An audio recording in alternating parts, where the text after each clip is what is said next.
Para governar, um presidente nunca é sozinho.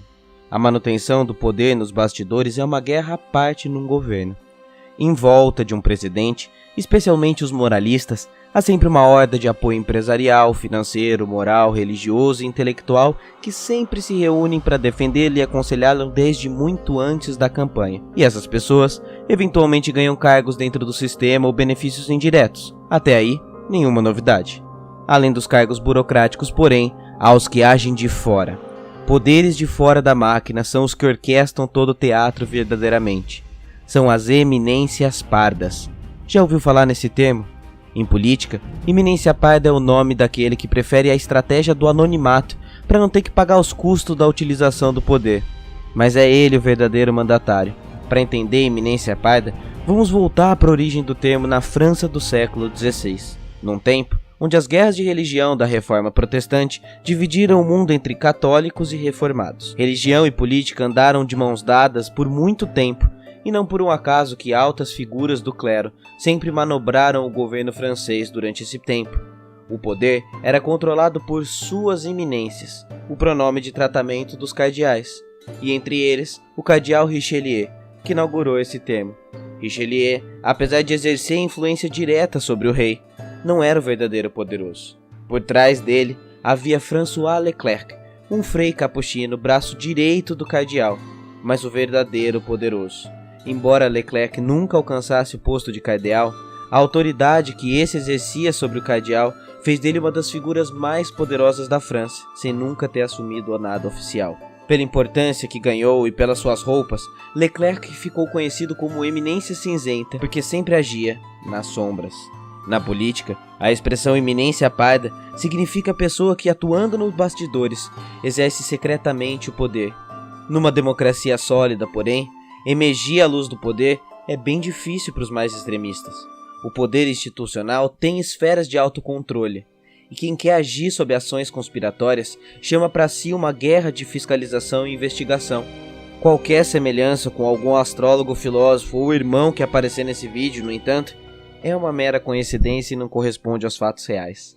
Foi em setembro de 2018 que os nomes de Weintraub passaram a veicular na mídia. Integrando a comitiva de Bolsonaro que viajava o país às eleições, um fato chamou a atenção de bastante gente. No site do então candidato Jair, ao baixar o seu plano de governo, os metadados indicavam que Abraham era o autor do Projeto Fênix, o apelido do plano de governo de Bolsonaro, aquele que foi chamado de sopa de letrinhas por muitos especialistas. Há quase 2 anos, os Weintraub foram se tornando os principais colaboradores de Jair, teóricos especialistas da Previdência Social e ligados ao setor financeiro. Os irmãos seguem o modelo moral de Olavo de Carvalho e acreditam que precisamos lutar pelo fim de um tal comunismo no Brasil. E pasme, acreditam, por exemplo, que no Nordeste não precisa de faculdade de filosofia e sociologia. Se Ricardo Vélez era ruim e tinha muitos problemas, ele não era um olavista dos mais fanáticos. Quem é Abraham Weintraub? Seria mais uma iminente indicação da eminência de Carvalho? Em vez de as universidades do Nordeste ficarem aí fazendo sociologia, fazer filosofia no Agreste, né? Fazer agronomia em parceria com Israel, acabar com esse ódio de Israel.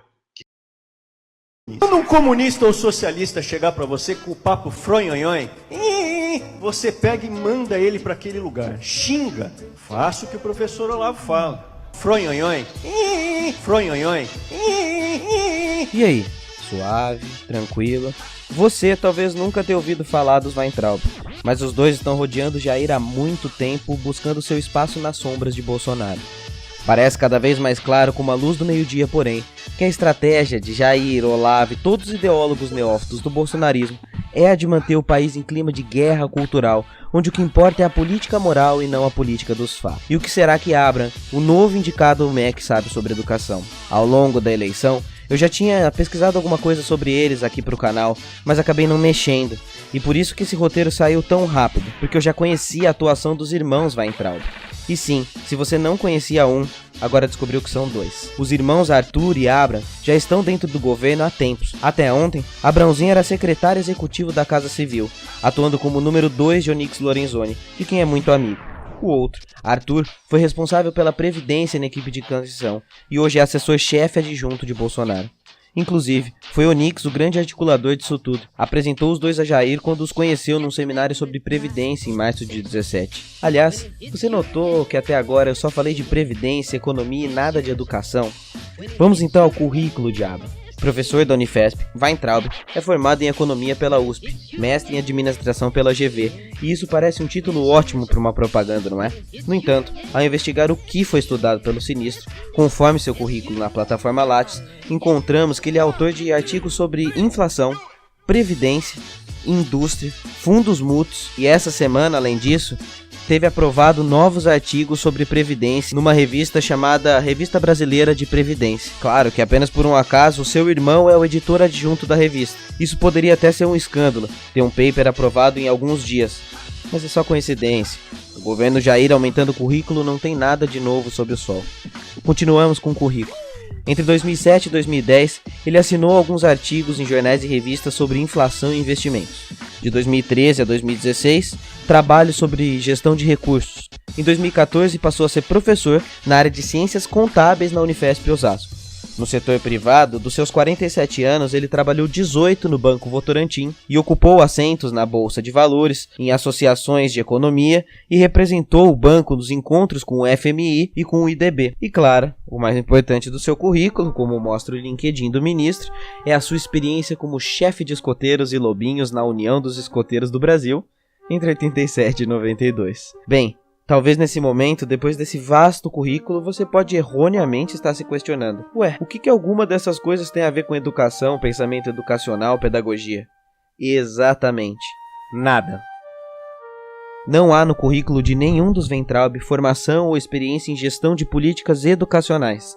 Apesar de terem experiência em administração e finanças econômicas, quando se trata de educação, todos os estudos dos Weintraub se apoiam no que é orquestrado pela sua eminência, o guru Olavo de Carvalho. Esse novo ministro é, então, uma mistura de Olavo com Paulo Guedes, e só ganhou a vaga por ser, como seu irmão Arthur e também como Ricardo Vélez, um dos primeiros e únicos acadêmicos a abraçar o bolsonarismo. Como Vélez passou muito vexame no Congresso e foi exposto por toda a falta de preparo para responder sobre a sua função marionete, era necessário colocar alguém ainda mais fanático e agressivo nessa área. Em entrevista ao Estadão no ano passado, o ministro disse coisas conspiratórias do tipo que o crack foi introduzido no Brasil de caso pensado pelas Farc, que foi convidado pela esquerda no Fórum de São Paulo, e que a forma de combater isso é adaptar as teses de Olavo de Carvalho no país. Olha, se fosse filme de ficção, eu acharia muito mentiroso ou exagerado. Mas isso é o roteiro do Brasil 2019. Para ser ministro da Educação, seria necessário um vasto conhecimento de dinâmicas educacionais. Mas isso nem Vélez e nem os irmãos Abraham têm. O que eles têm e precisam ter nesse governo é munição para fazer parte da guerra. A única grande conclusão que chegamos é que esse ministro está indicado aí só por um motivo: reforçar a guerra cultural e ideológica do governo Bolsonaro. Não tem problema para esse governo não ser especialista em educação. Basta ser amigo do presidente e querer a guerra cultural. Usando o mesmo tipo de retórica de Olavo, um Olavo adaptado, o ministro estimula as pessoas a xingarem. Na prática, quando criticado por estudantes da Unifesp, onde lecionam, os irmãos constantemente rebatiam as críticas dizendo que os estudantes eram ridículos. Vai dizer que isso não é exatamente a linha do presidente. Com Weintraub no MEC, Bolsonaro mantém sua base num estado paranoico de guerra e reforça sua luta na guerra cultural conspiracionista que eles criaram. A indicação desse ministro é a vitória da ala mais extremista do governo Jair, os conspiracionistas olavistas. Olavo insiste em dizer que não tem nada a ver com esse governo, mas ele está sim em guerra no Ministério da Educação. Ele sempre acreditou nessa imposição cultural dos valores à força, e hoje o MEC se dividiu entre técnicos antigos, a ala militar e a ala de Olavo. Todo mundo sabe que está havendo essa guerra entre essas três frentes e que o Ministério não anda por causa disso. As eminências pardas sabem que deve haver um contexto educacional e legislativo a ser levado em conta. Sabem que o ministro da Educação precisa ser plural para não cair, mas para eles o que importa é o pragmatismo ideológico, e é por isso que só funciona afastada do poder. Olavo se mantém distante de cargos oficiais por isso, e Bolsonaro, claro, foge de responder com detalhes sobre a demissão. A intenção desse vídeo não é fazer uma análise do discurso e as opiniões dele sobre educação, porque eu já fiz isso nesse vídeo aqui. Mas em resumo, Jair se limitou a dizer que a demissão de Vélez foi um problema de gestão técnica. Tratar a educação exclusivamente como técnica é um erro ideológico de Jair. Educação não é só gestão ou diplomas, é conhecimento de pedagogia, história, psicologia, sociedade, a dinâmica de sala de aula, sobretudo nas escolas, uma vez que ele quer investir mais na base. Não é uma questão técnica e de gestão.